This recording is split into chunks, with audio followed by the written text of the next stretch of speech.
Sebelumnya saya ucapkan terima kasih kepada Ibu Kepala Sekolah karena dukungan dan supportnya sehingga kita melanjutkan kegiatan yang dan begitu juga teman-teman yang dapat hadir, teman-teman di SD 149 Rusia yang selama ini membantu baik berupa tenaga, pikiran, dan waktunya kepada saya.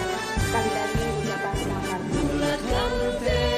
Baiklah, sebelum saya lanjut, mungkin saya akan meminta explication supaya ada penyegaran dalam diri kita sebelum menerima materi. Tapi izin berdiri sebentar. Rata-rata memahami hal itu. Baiklah, 1, 2, ya.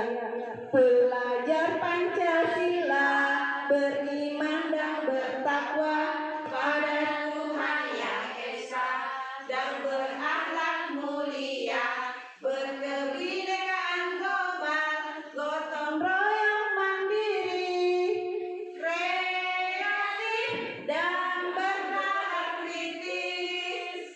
Dalam artian bagaimana kita mampu menuntun siswa kita, bukan lagi menuntut, tetapi bagaimana kita mampu menuntun siswa kita sesuai dengan bakat dan kodrat yang dimiliki dari setiap anak itu. Disiplin. Selama ini ketika kita mendengar kata disiplin itu kita terbentur dengan suatu kata yaitu aturan. Kita terbentur dengan suatu kata hukuman. Padahal inti kata disiplin itu adalah belajar. Bagaimana kita mengubah anak tersebut menjadi mandiri, bertanggung jawab. Jadi kata disiplin ini adalah mengacu pada disiplin yang memiliki tanggung jawab terhadap apa yang dilakukannya berdasarkan nilai-nilai yang diyakini. Lakukan penghargaan, ancaman, dan hukuman. Sebenarnya itu ada nilai negatif dari hal tersebut. Dan terus terang saya juga melakukan sebelum saya mengenal tentang guru penggerak. Itu hal yang saya lakukan tentang ancaman, imbalan ataupun hukuman. Nah, sebagai pendidik, tujuan kita adalah bagaimana kita mampu menciptakan peserta didik yang memiliki disiplin diri, sehingga mereka berperilaku mengacu pada nilai-nilai kebajikan universal yang memiliki motivasi intrinsik. Nah, ini apa itu sebenarnya motivasi intrinsik? Yang menjadi tadi sebelum kita proses penyampaian materi. Ulang kembali supaya memudah. Ya, Ibu Hermiati bisa? Yang pertama yaitu beriman dan bertakwa kepada Tuhan Yang Maha Esa. Yang kedua berakhlak mulia. Yang ketiga berkebinekaan global. Yang keempat gotong royong. Yang kelima mandiri. 6 kreatif. Dan 7 bernalar kritis. Ya, terima kasih banyak. Dasar manusia. Semua yang terlahir di dunia ini pasti memiliki kebutuhan. Inti dari kebutuhannya itu apa adalah segala sesuatu yang kita lakukan untuk mendapatkan apa yang kita inginkan. Seakan yang kita lakukan memiliki tujuan tertentu, dan semua usaha terbaik yang kita lakukan adalah rangka agar kebutuhan dasar kelas. Ketika kita proses pembelajaran, siswa di belakang itu berkelahi atau siswa cerita, sebenarnya itu ada kebutuhannya yang tidak terpenuhi, makanya dia melakukan hal itu. Nah, inilah yang kita akan pelajari. Jadi kebutuhan dasar manusia yaitu bagaimana dia bertahan hidup. Di sini yang masuk di dalam kategori bertahan hidup, dia memiliki makanan, pakaian, tempat tinggal, keamanan, dan kesehatan. Nah, ini yang biasa terjadi di dalam kelas. Anggaplah misalnya kasusnya Andi. Sebenarnya semakin kita dekati itu anak, maka dia akan mulai berubah, lebih dekat. Saya tidak tahu apakah kasih sayang kurang dari rumah, saya tidak tahu. Tetapi intinya Andi dia membutuhkan ketika proses pembelajaran itu lebih banyak dia diperhatikan, karena di sini kasih sayang dan rasa dia diterima. Lanjut, penguasaan, harga diri, keinginan untuk dianggap pemimpin, berprestasi dan diakui. Nah, biasa juga di sini kasus dengan siswa-siswa yang lain ketika proses pembelajaran itu dia merampas buku temannya, dia mengambil pulpen temannya, kayak misalnya kelas 1 Vika. Itu karena dia memiliki perasaan kekuasaan dalam dirinya. Selanjutnya, mandiri, memiliki pilihan, mencoba hal baru, mampu mengendalikan arah dirinya. Selanjutnya, ada dalam proses pembelajaran mengeluarkan kata-kata kotor. Ada dalam proses pembelajaran mengganggu teman yang lain. Itu karena ada dari 5 kebutuhan ini yang tidak terpenuhi.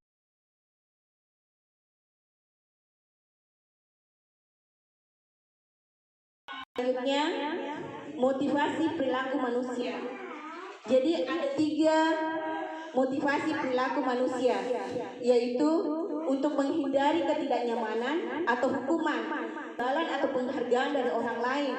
Dan yang terakhir yang kita harapkan bagaimana dia menjadi orang yang mereka inginkan dan menghargai diri sendiri dengan nilai yang mereka percaya. Selama ini kita kasih tugas anak-anak, apakah itu karena pertama, dia hanya ingin menghindari hukuman yang kita berikan hanya karena ketidaknyamanan, atau karena ingin mendapatkan penghargaan dari guru mantap nak, selesai. Padahal itu sebenarnya adalah motivasi itu jangka pendek. Dia akan memilih guru siapa yang masuk di dalam kelas. Tetapi yang kita harapkan bagaimana dia mampu menjadi orang yang mereka inginkan. Makanya kita berusaha bagaimana memberikan motivasi intrinsik. Apa yang dia dapat hari ini itu menjadi bekalnya untuk yang mana. 5 posisi kontrol. Apakah kita sebagai penghukum, pembuat rasa bersalah, atau teman, pemantau, dan manajer? Saya kasih waktu selama 2-5 menit untuk memperhatikan yang mana yang selama ini kita laksanakan di proses pembelajaran. Bagaimana kita menjadi seorang manajer. Terus terang kalau pribadi saya biasa melakukan sebagai penghukum, bahkan biasa juga sebagai pembuat rasa bersalah, begitu juga sebagai teman atau pemantau. Tetapi yang diharapkan bagaimana kita mampu menjadi seorang manajer. Nah, ciri-ciri sebagai seorang penghukum itu dia nada suaranya tinggi, bahasa tubuhnya, matanya melotot, jarinya menunjuk. Mana sih muter lambatnya di dalam dirinya itu terdapat sifatnya pendendam, suka marah. Nah, yang kedua, pembuat rasa bersalah. Nada suaranya agak memelas, sedih, bahasa tubuhnya merapat pada anak.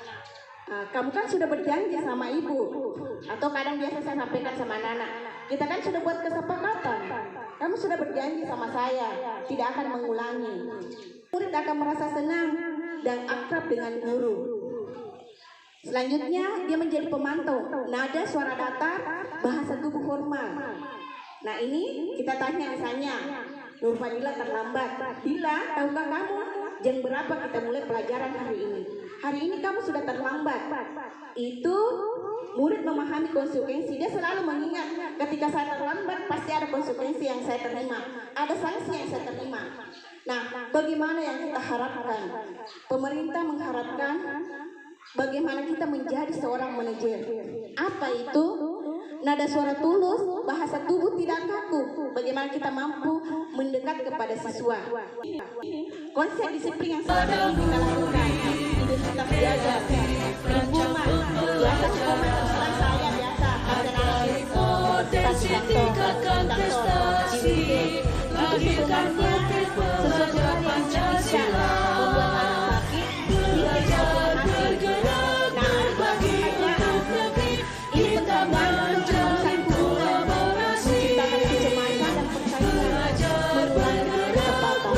Maka kita lakukan ancaman atau hukuman, penghargaan dan konsekuensi. Tapi yang harus kita laksanakan itu bagaimana kita restitusi. Apa itu restitusi?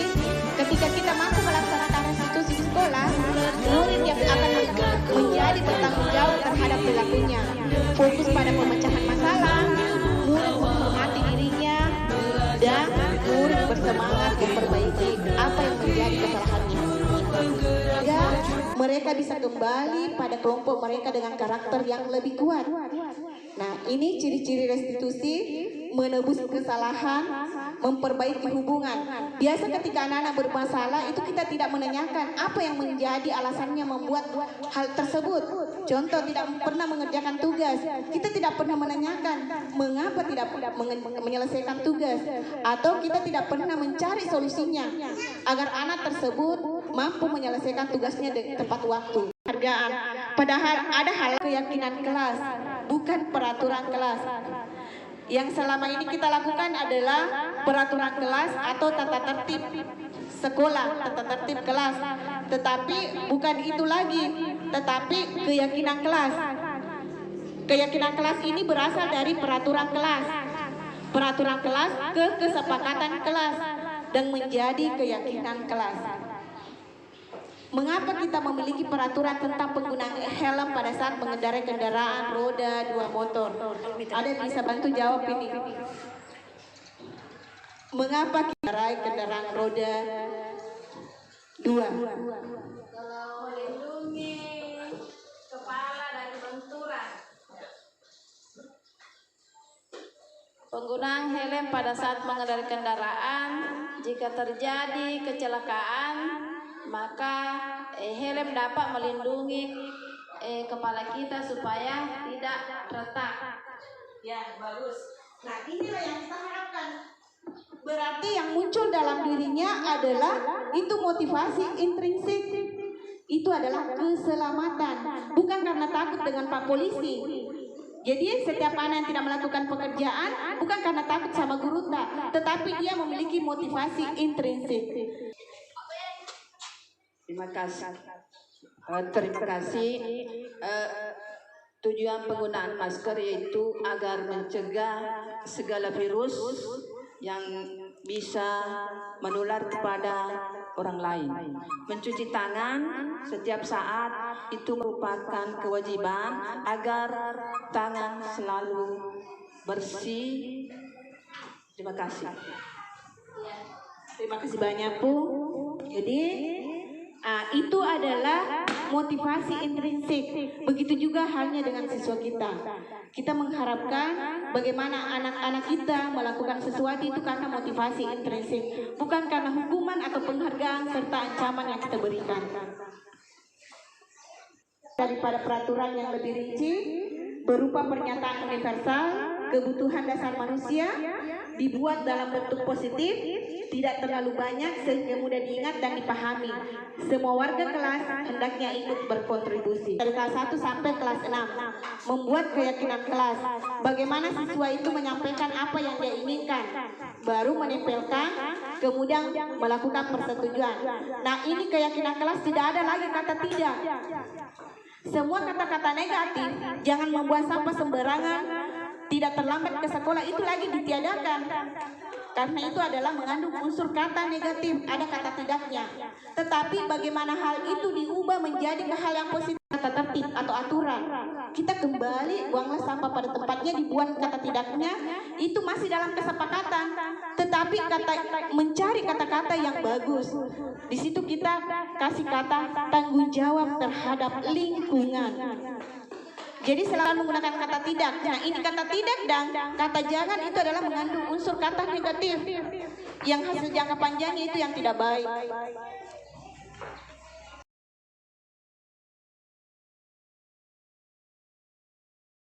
Untuk semua kelas itu membentuk keyakinan kelas. Maksudnya saya kan ini kurikulum merdeka, apakah juga kelas sedang juga sudah bisa diterapkan? Kasih pertanyaannya, Bu.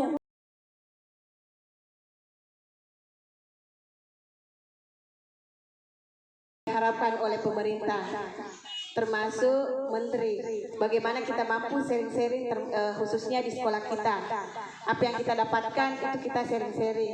Tidak menutup kemungkinan mungkin bisa saja dari Ibu Rita, Ibu Rosmini, atau yang lainnya mendapatkan pengetahuan tentang kurikulum Merdeka Belajar. Kita bisa saling sharing, jawab. itu akan mudah, terasa ringan pekerjaan ketika kita mampu membentuk kolaborasi dengan rekan sejawat dan kepala sekolah. Tidak menutup kemungkinan juga kita bisa meminta Bapak Komite atau orang tua siswa untuk kita adakan begini, kita saling sharing-sharing. Dan dia menjelaskan apa permasalahan anaknya selama ini, mengapa anaknya tidak mengerjakan tugas. Begitu. Pada hari ini, sekali lagi ucapan terima kasih untuk kita semua, khususnya Gurunda, Ibu Kepala Sekolah. Mungkin saya tak semangat ini nih, andaikan tidak ada motivasi dari kalian semua. Bergerak menghamba padamu.